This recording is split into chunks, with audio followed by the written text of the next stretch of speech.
Porque se levantará nación contra nación y reino contra reino, y habrán pestes y hambres y terremotos en diferentes lugares.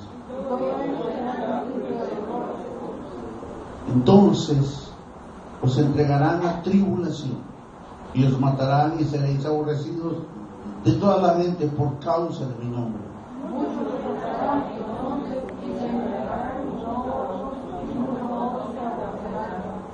Muchos falsos profetas se levantarán y engañarán a muchos.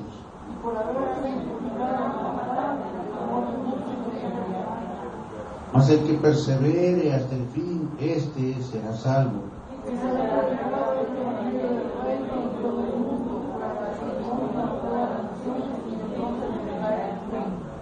Padre Celestial, estamos, Padre, a la expectativa de mover poderoso tuyo, Señor. Tú has dejado tu palabra, Señor, como una señal clara de todo lo que está por ocurrir, Padre. Dale a tu iglesia, Señor, sabiduría. Dale a tu iglesia revelación para que pueda, Señor, hacer lo que tiene que hacer. Padre Celestial, pedimos que tu Espíritu, que la presencia de tu Espíritu nos inspire a entender el texto sagrado. Bendito seas, Padre. En Cristo Jesús te damos toda la honra y toda la gloria. Amén y amén. Gloria. Ok, para que tengamos una idea completa de lo que Cristo estaba narrando, vamos a dividir el capítulo 24 en tres aspectos. Primero, lo que dijo que iba a pasar, lo que dijo que está pasando y lo que dijo que va a venir.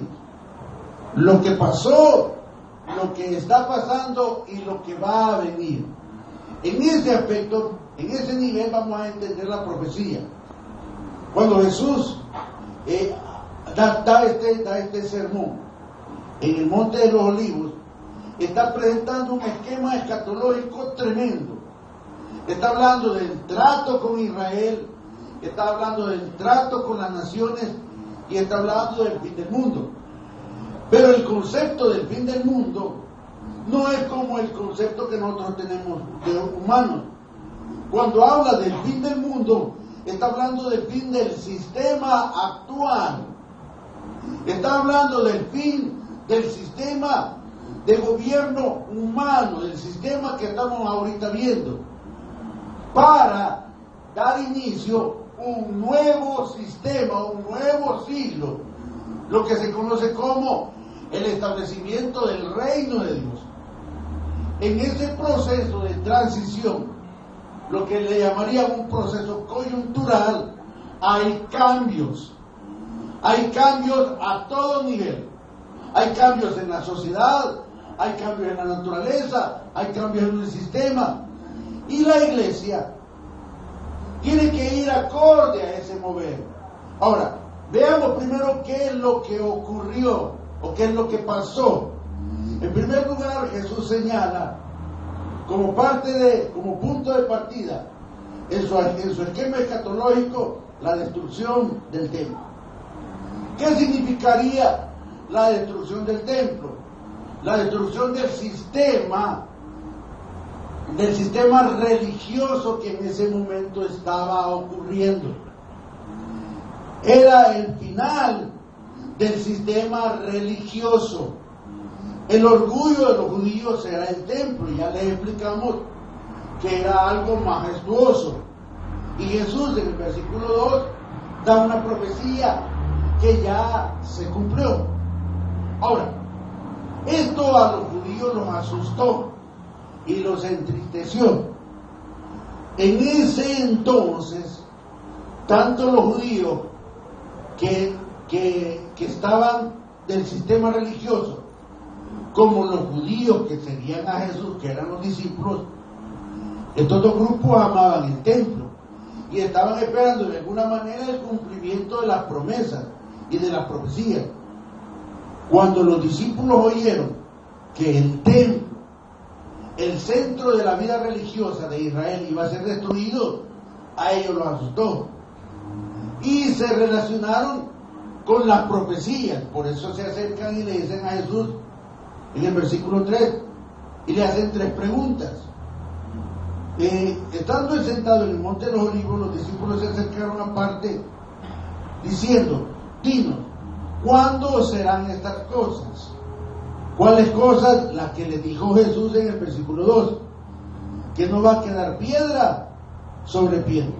¿Cuándo ocurrirá la destrucción del templo? Los judíos se acordaron de una palabra profética que estaba en Jeremías, lo que se conoce como la profecía de Jacob o la profecía a Jacob. Ojo, en el tiempo de Jesús no estaba el Nuevo Testamento. Todo lo que Jesús dijo estaba fundamentado en el Antiguo Testamento, en la Torá, en la ley. Entonces, los judíos conocían la ley. Cuando oyeron al Mesías decir que el templo iba a ser destruido, ellos rápidamente se conectaron con esta profecía. ¿Y qué dice esta profecía? Váyase a Jeremías capítulo 30. Y aquí comienza ya lo que sería el orden escatológico del establecimiento del reino, que comienza con Israel. Ahora, inevitablemente va a pasar por la iglesia. Pero vamos a ver qué es lo que el Señor propone en esta palabra profética. Versículo 7, hermanos míos. Aquí está hablando de la profecía a Jacob. ¿Jacob quién es? Israel. Díganos. Cuán grande es aquel día, tanto que no hay otro semejante a él, tiempo de angustia para Jacob, pero de ella será librado. Estaba refiriéndose al tiempo de la destrucción del templo. ¿Cuándo se cumplió esta profecía? En el año 70, cuando el Imperio Romano invadió Israel, destruyó el templo en Jerusalén y borró del mapa a la nación de Israel. Muchos teólogos toman esto como una referencia para Israel y también para la iglesia, porque está hablando de tribulación y está hablando de que son también preservados. Miren lo que dice: cuán grande es aquel día. ¿Cuál día? Cuando las legiones romanas invadieron el templo de Jerusalén y lo destruyeron. Ahí es cuando Jesús dice: no quedará piedra sobre piedra. Cuán grande es aquel día, tanto que no hay otro semejante a él. ¿Qué característica tiene ese día? Tiempo de angustia para Jacob. En este caso es Israel. En Mateo capítulo 24, versículo 3, el Señor comienza primero a declarar lo que le va a ocurrir a Israel. Y toma como punto de partida la profecía que se le dio, que la dio Jeremías, hablando de Jacob. En este caso es el pueblo de Israel. Pero de ese tiempo de angustia será liberado. Ojo, viene Jesús y toma el versículo y dice, en Mateo capítulo 24, versículo 10, dice: no quedará piedra sobre piedra que no sea derribada. Ok, los primeros versículos del capítulo 24 de Mateo ya se cumplieron. Lo que está por cumplirse son las otras 2 preguntas que le hicieron en el versículo 3. Primero, ¿cuándo serán estas cosas? ¿A qué se referían? A la destrucción del templo que él mismo profetizó. Amén. Clarito. Ahora, las otras 2 preguntas apuntan hacia el futuro. Y ese futuro pasa por nuestro tiempo actual. Muchas veces nos han dicho de que la iglesia que la iglesia no va a ser tocada, que la iglesia no va a ser no se le va a tocar ni un pelo. No, hermano. Parte de este proceso está incluido la iglesia. Y lo vamos a ir explicando poco a poco. Si bien es cierto, Dios comienza primero a nalguear a Israel, pero después sigue con quién? Sigue con la iglesia. ¿O no cree que la iglesia necesita ser purificada? ¿O cree que estamos ahorita ya aptos para entrar al reino? No, si no, vea lo que dice Santiago. Santiago, capítulo 1, versículo 2. Y aquí habla de una palabra bien bonita. Santiago, capítulo 1, versículo 2. Versículo 2, léalo al 3, hermano, 2 y 3. Hermanos míos, tened por sumo gozo cuando os halléis en diversas pruebas, sabiendo que la prueba de vuestra fe produce paciencia. Ok, la palabra prueba se traduce por tribulación. Cristo pasó por muchas tribulaciones. Los discípulos pasaron por tribulaciones. ¿Quién le dice a usted que usted no va a pasar por tribulaciones? ¿Amén? ¿O no amén? Ay, hermano, que mire, a mí me dijeron de que todo era paz y amor. No, la iglesia tiene que ser purificada. La iglesia tiene que ser renovada, tiene que ser restaurada. ¿Por qué? Porque estamos en medio de un sistema que odia a Dios. Estamos en medio de un sistema que está contrario a Dios. Y de alguna manera, este sistema odia también lo que representa a Dios. Y la iglesia representa a Dios. Por eso el blanco de este sistema y el que está detrás de este sistema es el enemigo, es la iglesia. El enemigo ha querido derribar, ha querido leudar, ha querido dividir, ha querido destruir la iglesia. Y una de las cosas que más está afectando a la iglesia es el pecado. Ahora, yo quiero decirle algo. Cuando usted y yo cometemos algún pecado, ya sea grande o pequeño, sabe lo que hacemos. Estamos abriendo puertas para que el enemigo por ahí pueda lanzar su dardo, para que de ahí el enemigo, para que de ese lugar el enemigo pueda hacer influencia sobre nosotros. Cuando por el pecado yo abro puertas, me estoy debilitando. Cuando por el pecado nosotros abrimos puertas, le estamos dando ventaja al enemigo. Por eso, hermano, la iglesia tiene que ser purificada. Y en este proceso de purificación que se le da a Israel, vamos nosotros. Ahora, una cosa es ser purificados y otra cosa es ser desmenuzados o aniquilados. Lo que es tribulación no es aniquilación, es purificación. Por eso vea el proceso de la tribulación como un proceso de purificación. Y aquí el Señor, con mucha tristeza, está hablando y comienza a explicar a partir del versículo 4 qué es lo que va a ocurrir, qué es necesario que pase. Esto es inevitable, va a ocurrir. Y comienza a darles respuesta a las dos preguntas.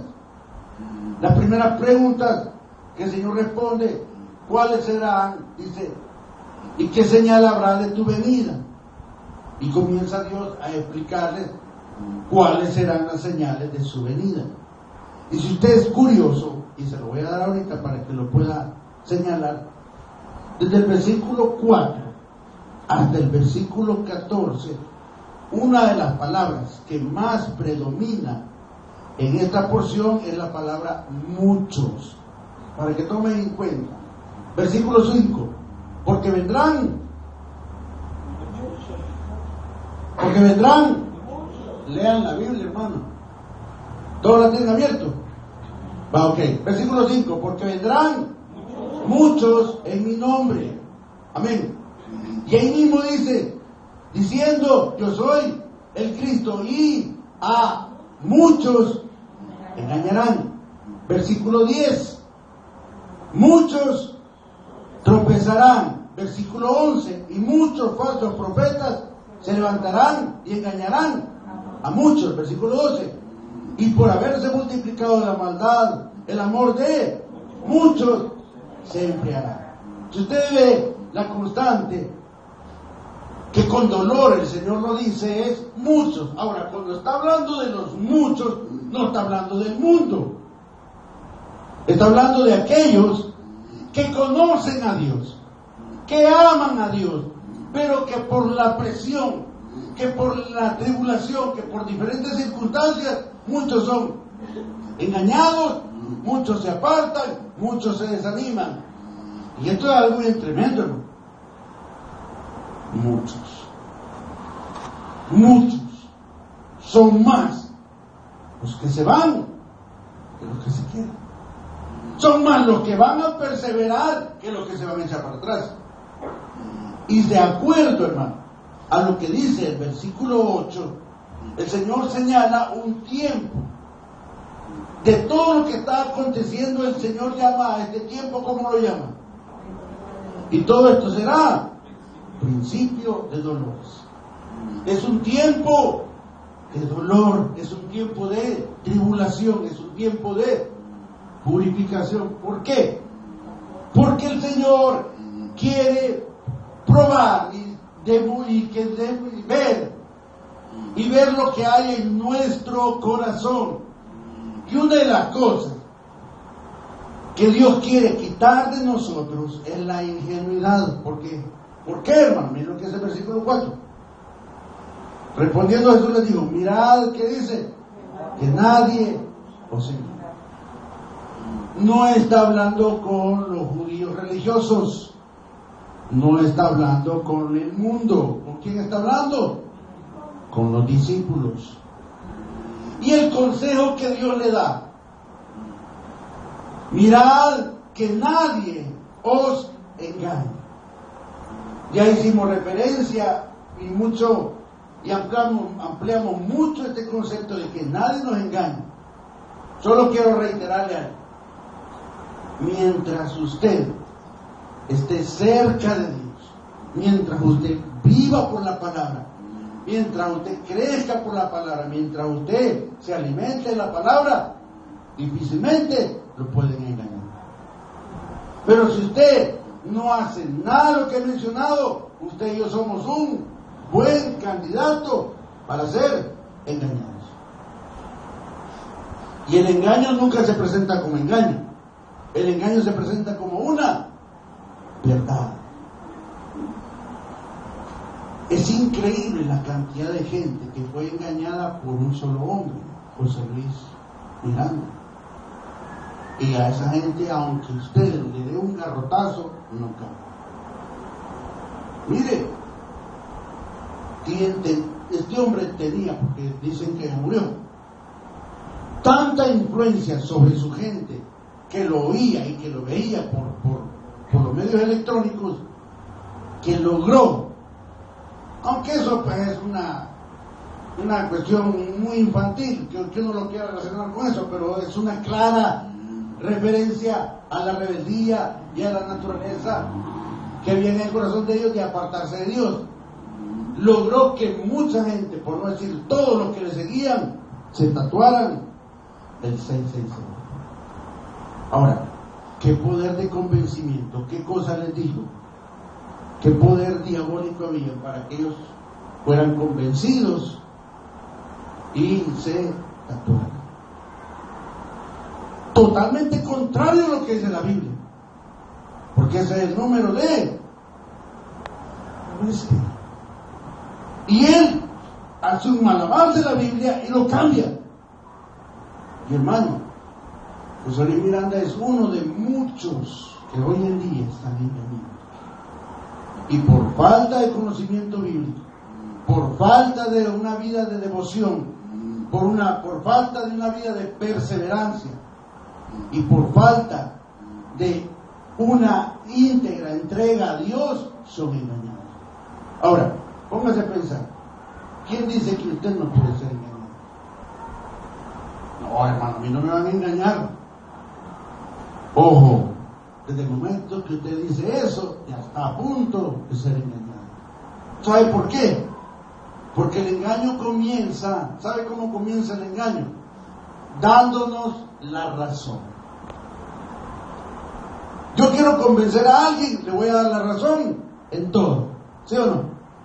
Y cuando he tocado su corazón y le he dado la razón en todo, entonces pongo yo mi doctrina, mi conocimiento y lo atraigo. Así se han fabricado grandes ministerios que no son de Dios. Por esa razón es que se han construido inmensos y grandes ministerios eclesiásticos en el nombre de Dios o por una supuesta verdad que es totalmente contrario a la palabra. Pero como yo no conozco la palabra, sí, eso es de Dios.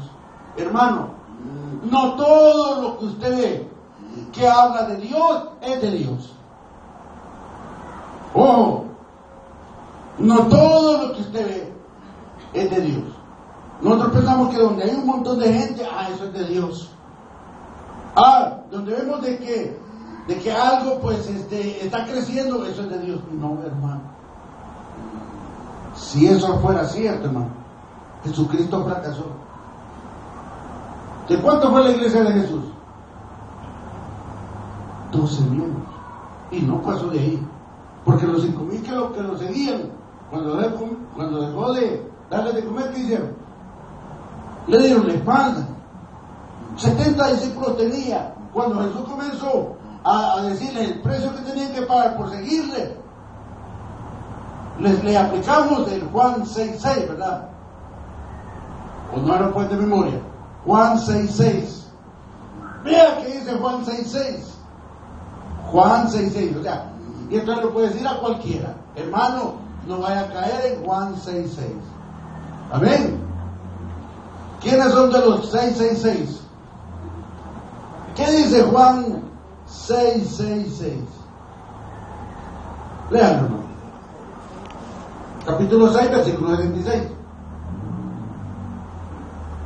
Desde entonces muchos de sus discípulos volvieron atrás y ya no andaban con él. Juan 6:6:6. Desde entonces, ¿qué dice?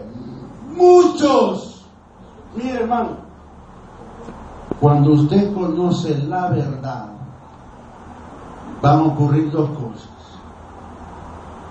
Va a hacer lo que hicieron estos discípulos, o va a decir, sí, Señor, Señor. Por ahí dicen, y no sé qué tan cierto es, la verdad duele. Y por lo general, yo no tengo la verdad. Yo creo mi propia verdad. Por eso es que hay tanta religión y tanta iglesia, porque se hacen conforme a su verdad. Mire lo primero que creemos. ¿Y a usted quién le ha dicho que es necesario congregarnos todos los días? ¿Y qué dice la Biblia? No dejando. ¿Verdad que a veces somos mensajeros del diablo? Niñas, si no es necesario reunirse todos los días. Ay, el hermano le ha agarrado la pila que culto el lunes, culto martes, y quien me ha dicho que por más que me congregue voy a ser santo. Estamos en contra de la palabra. ¿Amén? ¿O no amén? Ahora, pregunto, ¿por qué no nos congregamos cuando podemos? No que solo cuando queremos. La palabra, si la palabra dice algo, yo no le voy a aplicar mi verdad. Es una verdad. Ahora, como les dije yo, llegará el día que vamos a tener cultos todos los días. Y muchos de los que dijeron amén a ver, no están viniendo. ¿Por qué? Porque yo he formado mi propia verdad. ¿Y quién le dice que su verdad no es una mentira? Porque, hermano, tenga cuidado de que si usted dice algo, no sea en contra de la palabra. Ayúdate que te ayudaré. ¿Dónde está eso en la Biblia? Y a veces lo programamos. No, hermano, es que ahí está en la Biblia, búsquelo. No, sí, que ahí está. Entonces, ¿qué es lo que tengo que hacer?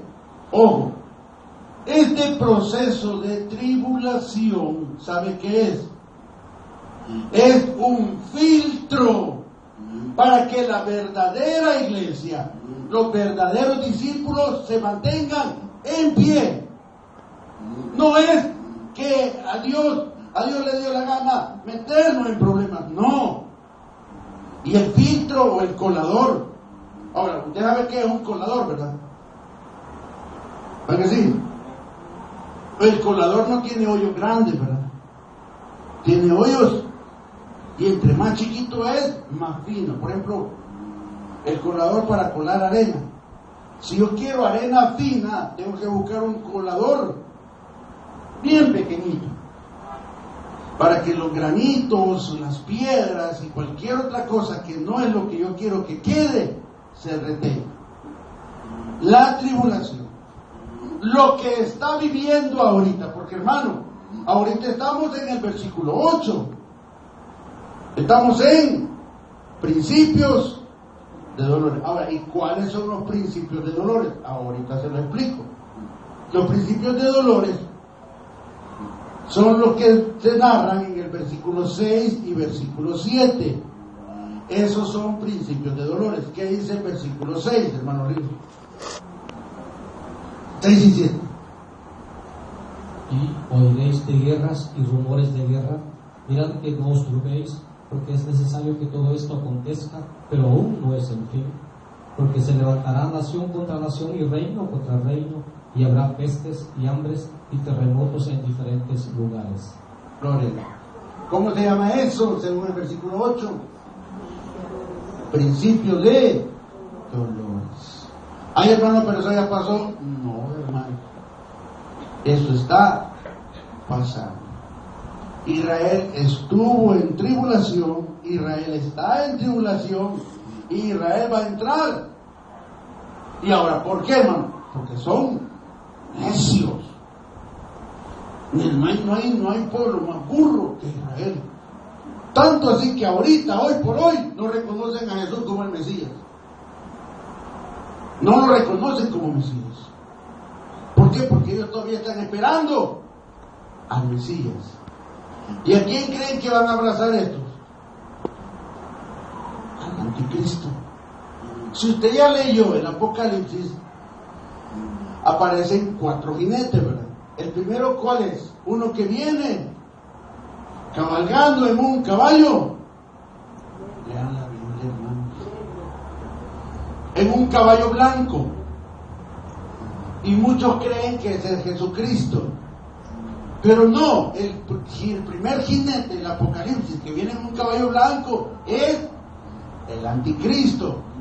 Y a ese está esperando Israel. Ahorita Israel está esperando al Mesías. Y mire qué blasfemos que le van a decir Yeshua, le van a decir Emmanuel, le van a decir este es el verdadero Mesías. Y se van a dar cuenta que es la abominación desoladora. Ahora, ¿por qué? Ahora, ¿por qué Israel está está ciego en entender la profecía? Dios permitió que Israel esté ciego y no haya entendido quién era el Mesías, para que los gentiles, que somos nosotros, entráramos en este periodo de la gracia, entráramos en este plan de Dios. Cuando la plenitud de los gentiles entren, cuando el último de los gentiles entre, a Israel se le cae la venda de los ojos, y es cuando comienza lo bueno. Ahora, unos dicen que ahí ya no vamos a estar nosotros, pues quién sabe, hermano. Porque si usted no es fiel ahora, pues creo que le van a quitar el boleto. Amén. Muchos evangélicos van a estar en la gran tribulación. Yo tengo mi propia teoría. Los cristianos que andan en el Espíritu se van con el Señor. Y los cristianos carnales se van a quedar. ¿Por qué? Porque, hermano, hoy en día, sí o no, díganme si andar en el Espíritu cuesta o no cuesta. Cuesta. Y esto que todavía no tenemos persecución. Y esto que ahorita todavía estamos viviendo en un tiempo en el que podemos predicar libremente. Y aún así nos cuesta. Si nos cuesta, hermano, venir a la iglesia, ahora imagínense serle fiel a Dios en medio de la gran tribulación. Por eso es importante, hermano, aprovechar este tiempo de gracia.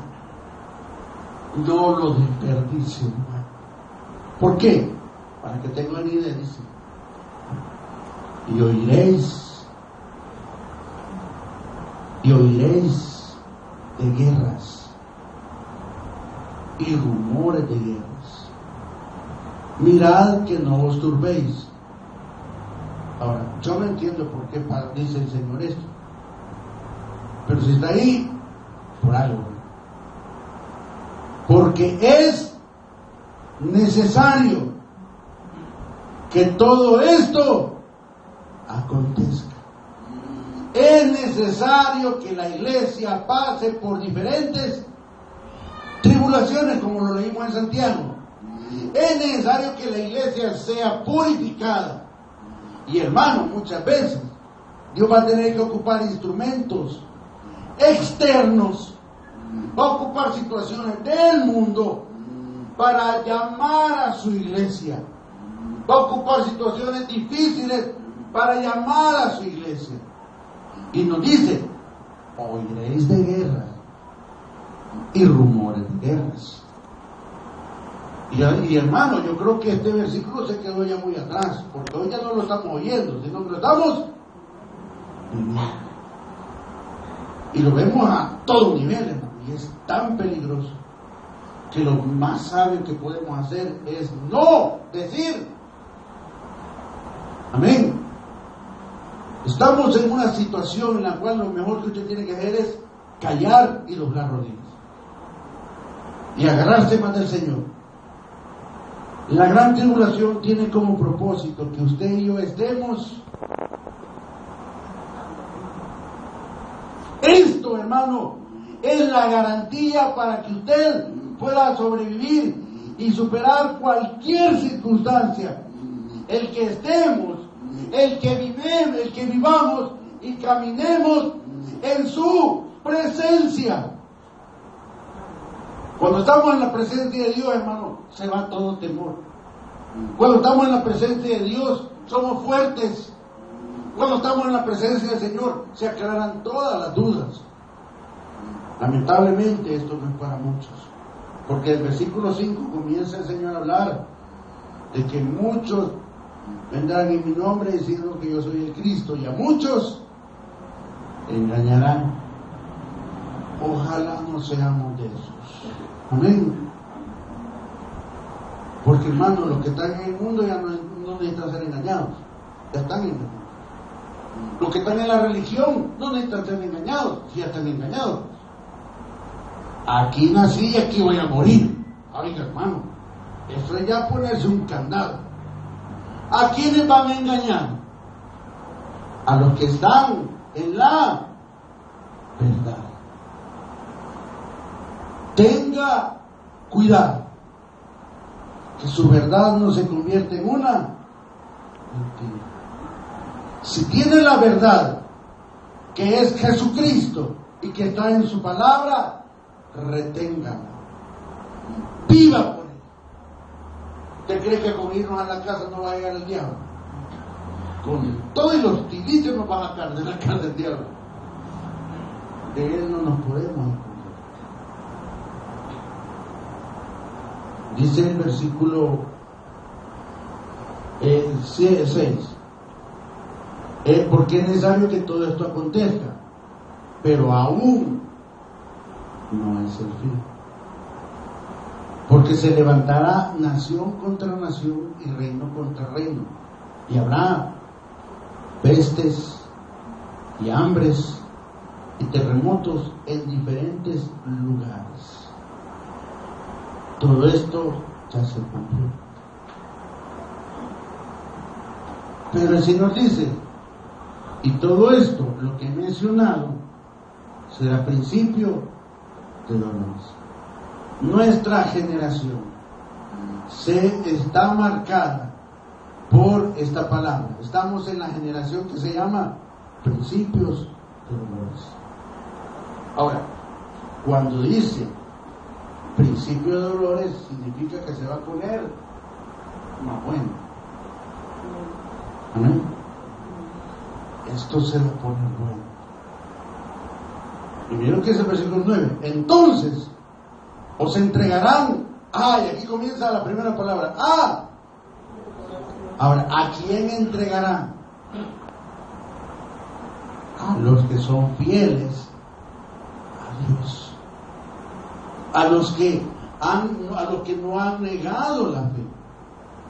Y os matarán, y seréis aborrecidos de toda la gente por causa de mi nombre. Esto lo comenzó a experimentar la iglesia primitiva. Esto lo experimentaron la iglesia cuando estuvieron en las catacumbas. Esto lo experimentaron la iglesia cuando comenzó la Santa Inquisición. Esto experimentó la iglesia a principios de 1900, cuando era un delito decir soy cristiano. De hecho, los 150 años de historia del evangelio aquí en el país, los primeros misioneros cuentan pues de que no lo recibían con los brazos abiertos. En Chinameca murieron muchos misioneros. En Santa Ana murieron muchos misioneros y morían al estilo del Antiguo Testamento. Morían apedreados. Las iglesias que se establecieron a través de dolor y sufrimiento. Y yo le digo que si los misioneros que fundaron y trajeron el evangelio a nuestro país vieran lo que está pasando hoy en día, se pusieran a llorar, porque a ellos les costó sangre y dolor traer la palabra. ¿Qué nos cuesta a nosotros tener la palabra? Pregunto, y pregúntele a alguien que usted de mucha confianza está sufriendo por Cristo.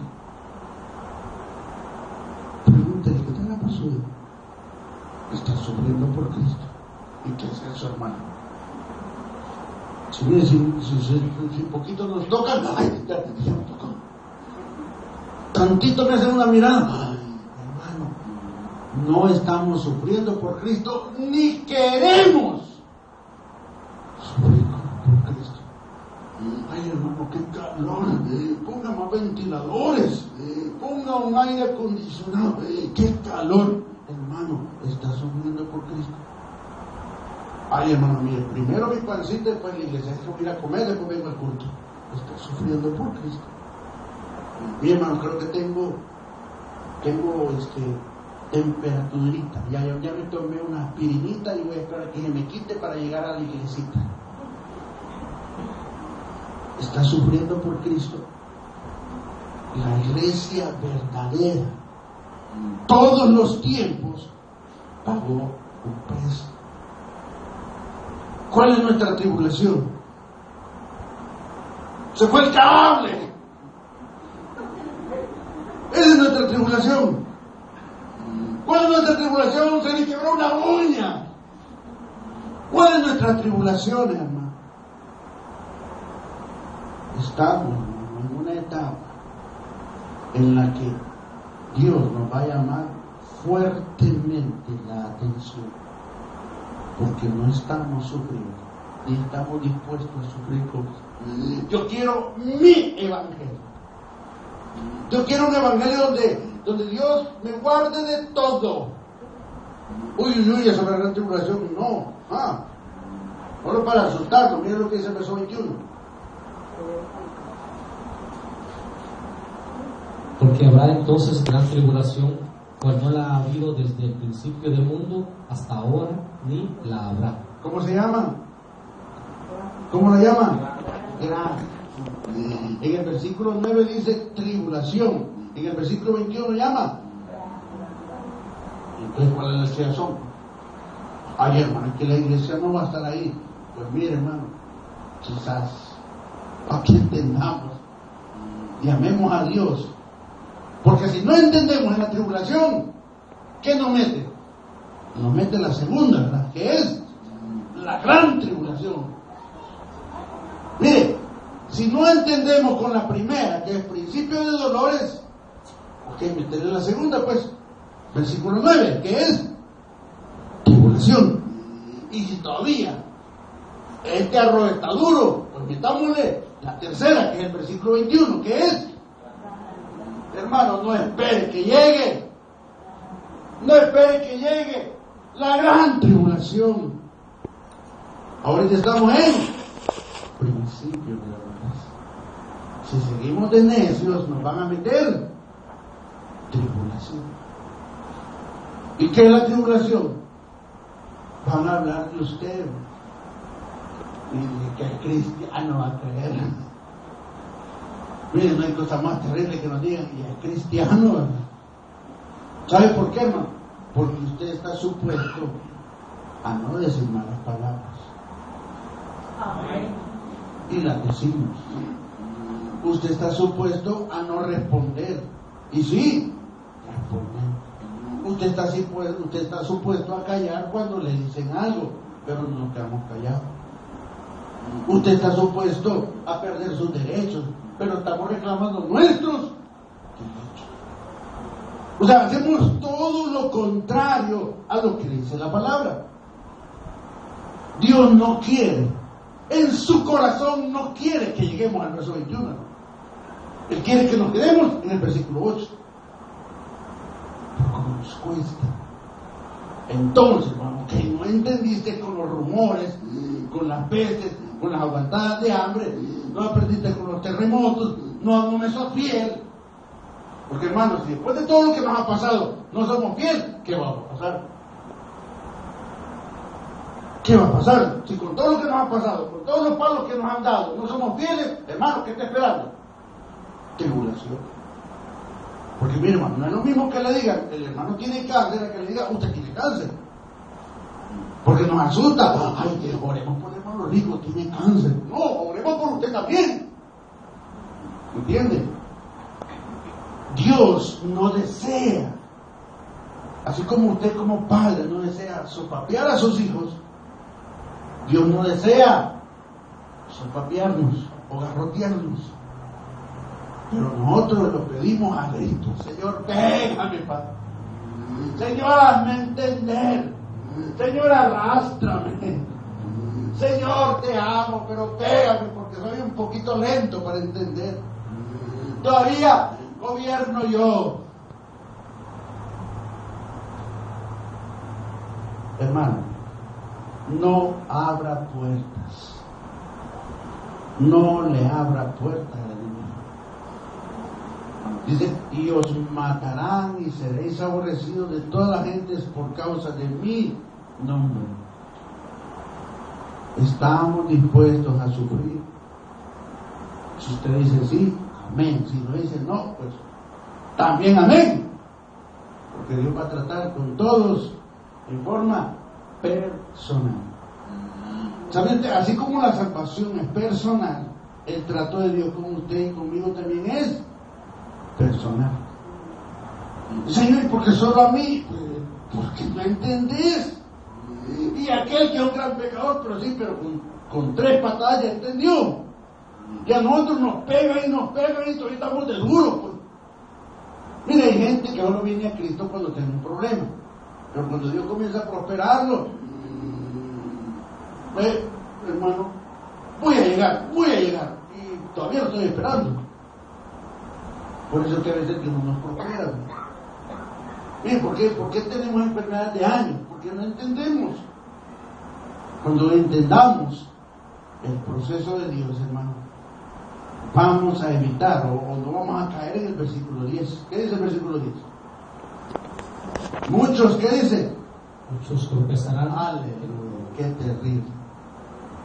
Por no entender, muchos tropezarán. Y por cosas pequeñas. Entonces, muchos tropezarán entonces y se entregarán unos a otros y otros a otros se aborrecerán. No es cierto, no es eso cierto. Aquí no, pero en otra gente sí. Mira todo lo que está alrededor. Hay alguno que le cae mal, ¿no?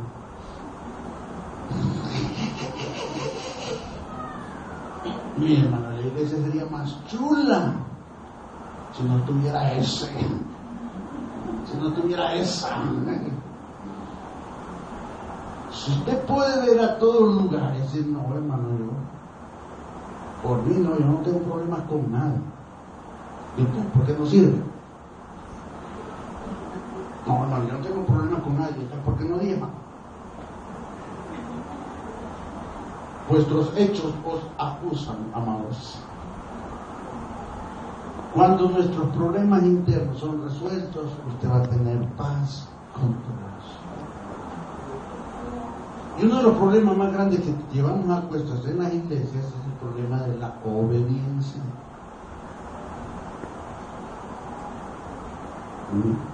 Dispuesta a obedecer. Si no obedece a su pastor, al que lo está viendo, jamás va a obedecer a Dios, al que nunca ha visto. Y eso es algo real. Si no obedece a su autoridad o a su pastor, usted no va a obedecer a Cristo.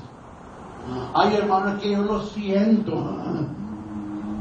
Ay, hermano, es que el Señor me lo dijo. Hermano, Dios no habla de esa manera. Es la última forma como nos habla. La primera forma en que Dios nos habla es así. Y cuando yo no obedezco, hermano, estoy entrando en lo que se llama tribulación. Porque la tribulación es el resultado de ¿qué? De nuestra actitud. ¿Por qué cree que Dios reventó mucho a Israel? Y se lo da de una manera tajante. Miren lo que dice, para que tenga una idea de lo terrible que fue y lo que le está pasando a Israel. Daniel capítulo 9, versículo 27. Le doy un poquito de teología para que se anime, ¿verdad? Daniel es el último de los profetas mayores. Está antes de Oseas, Isaías, Jeremías, Lamentaciones, Daniel, capítulo 9. Lea, hermano, el verso. Daniel 9, 27. ¿Qué dice? Miren lo que ocurrió. Y por otra semana confirmará el pacto con muchos. A la mitad de la semana hará cesar el sacrificio y la ofrenda. Después con la muchedumbre de las abominaciones vendrá el desolador, hasta que venga la consumación y lo que está determinado se derrame sobre el desolador. La rebeldía de Israel provocó que el desolador cayera sobre él. De hecho, primero el desolador va a caer sobre Israel, luego va a actuar sobre todo el mundo. Y cuando dice el desolador, está hablando de alguien cruel, está hablando de alguien que no va a tener misericordia ni piedad. Ahora váyase al capítulo 11, versículo 31. Esta es otra referencia a lo que les ocurrió del templo. Del verso 29, leando al 31. Ojo. Al tiempo señalado volverá al sur, mas no será la postrera venida como la primera, porque vendrá contra él naves de Quitín, y él se contristará y volverá y se enojará contra el pacto santo y hará según su voluntad. Volverá pues y se entenderá con los que abandonen el santo pacto. Ojo, ¿con quiénes se va a entender el diablo? Con los que abandonen el santo pacto. Miren qué terrible. Israel abandonó el santo pacto. Israel se olvidó del verdadero Mesías. Pues con ellos se va a entender el enemigo. Verso 31. Y se levantarán de su parte tropas que profanarán el santuario y la fortaleza, y quitarán el continuo sacrificio, y pondrán la abominación desoladora. 3 eventos marcan la abominación desoladora. En el tiempo de Antíoco Epífanes, cuando destruyó el templo, Tito en el año 70, cuando destruyó el templo, y el que está por venir. 3 aspectos que marcan la abominación desoladora. Se dio en el tiempo de Antíoco Epífanes, 300, 400 años antes de Cristo. Se dio en el tiempo después de la muerte de Cristo, 30 años después de la muerte de Cristo, se ocurrió otra vez la abominación desoladora. Y al final, cuando Israel le dio por completo la espalda a Dios, y el desolador hace pacto con ellos, les va a pagar con la misma moneda con que les ha pagado toda la historia. Porque el desolador siempre ha estado pagándole mal a Israel. Israel hacía alianza con los pueblos, les pagaban mal. Israel hizo alianza con Roma, les pagó mal. Hoy Israel va a hacer alianza con el enemigo y les va a pagar mal. Eso va para nosotros. No haga alianza con el enemigo, le va a pagar mal. Y dice, y se levantarán de su parte tropas que van a profanar el santuario y la fortaleza, y quitarán el continuo sacrificio. En el tiempo de Jesús, desde que fue establecido el templo, todos los días había ofrendas, todo el tiempo estaba encendida la lámpara. Cuando fue destruido, se apagó la lámpara, desapareció Israel.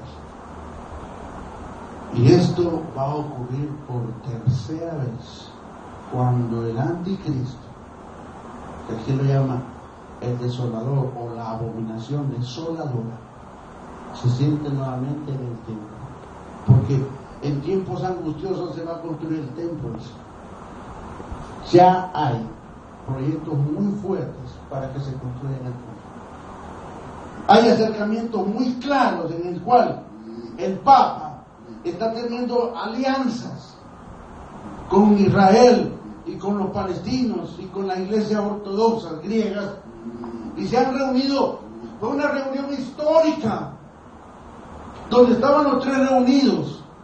Imagínense si algún día estos hacen la paz, porque esa es la idea de este Papa, y construyen el templo, y usted todavía está aquí. Hermano, hicieron el templo y nos quedamos. Hermano, pues corra. Porque dicen por ahí que no puede construir el templo porque no traemos el templo. ¿Quién le ha dicho eso? Porque una de las cosas que marca de una manera inexorable el juicio sobre la tierra es cuando los hombres digan paz, paz. Entonces vendrá el fin. Padre Celestial, ayúdanos a estar expectantes ante el movimiento profético. Consérvanos, Padre, en fidelidad, en amor, Padre. Queremos serte fieles, Padre. No fieles a una doctrina, sino fieles a tu palabra. No fieles a un credo, ni a un dogma, sino fieles a ti, Padre. Lo que va a marcar la iglesia, la verdadera iglesia, es aquella que está en la presencia de Dios, aquella que proclama el nombre de Cristo, aquella que vive por el nombre del Eterno, aquella que ha hecho de la palabra su norma de vida. Padre Celestial, queremos, Señor, ser de esa iglesia militante, de esa iglesia que está marchando, de esa iglesia que aún, Señor, no ha doblado las rodillas a Baal.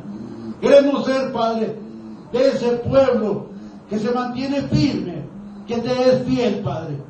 Queremos, Padre, que nos abraces fuertemente, porque el enemigo, el ministerio de iniquidad, el engaño, Señor, está destruyendo a muchos.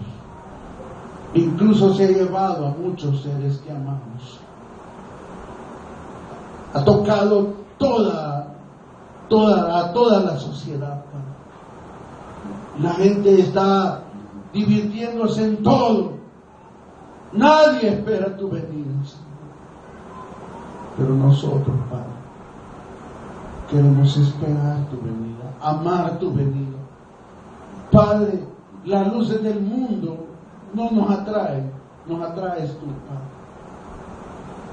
Tú eres lo más importante, Señor.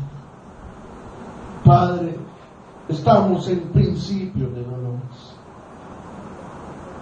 Guárdanos de la tribulación. Guárdanos de la gran tribulación. Perdona nuestro necio corazón. Perdona nuestra rebeldía. Perdona, Padre, nuestra justicia propia. Queremos amarte y entenderte. Queremos seguirte. Queremos ver a nuestro alrededor y amar a todos. Porque esa es la orden que tú nos has dado. Y amarás a tu prójimo como a ti mismo. No queremos fallar en ese mandamiento, Padre. No queremos fallar en ese mandamiento, Padre. Por eso, Señor, en esta noche nos ponemos a cuentas contigo y te pedimos perdón. Quita de nosotros, Padre, cualquier raíz de amargura, cualquier mal pensamiento, cualquier herida, sánala, Padre. Queremos ser renovados y restaurados, Padre. Queremos prepararnos para lo que viene, Señor. Porque, Señor, lo que viene sobre este mundo es oscuridad.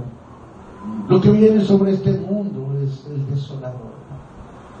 Guárdanos de ese día malo. Guárdanos en el hueco de tu mano. Queremos habitar al abrigo del Altísimo y morar en la sombra del Omnipotente. Y aunque andes en el valle de sombra y de muerte, dice, no temeré. Tu vara y tu callado me infundirán aliento. Tú estarás con nosotros. Tú estarás con tu iglesia. Tú estarás con el remanente fiel. Tú estarás con las ovejas de tu rebaño. Tú estarás con tus escogidos, con aquellos que escogiste, por aquellos que moriste en la cruz del Calvario. Tú estarás con ellos. Anhelo con todo mi corazón que tú seas uno. Oro para que esta iglesia sea una de ellas. Oramos, Padre, para que cada hombre, cada mujer de este lugar entienda su necesidad de Cristo y viva para Él y por medio de Él. Gracias te damos, Señor, por esta noche. Tú eres nuestra paz y nuestra fuerza. En tus manos de amor nos entregamos, Padre. Bendito seas, Padre, en Cristo Jesús. Amén y amén.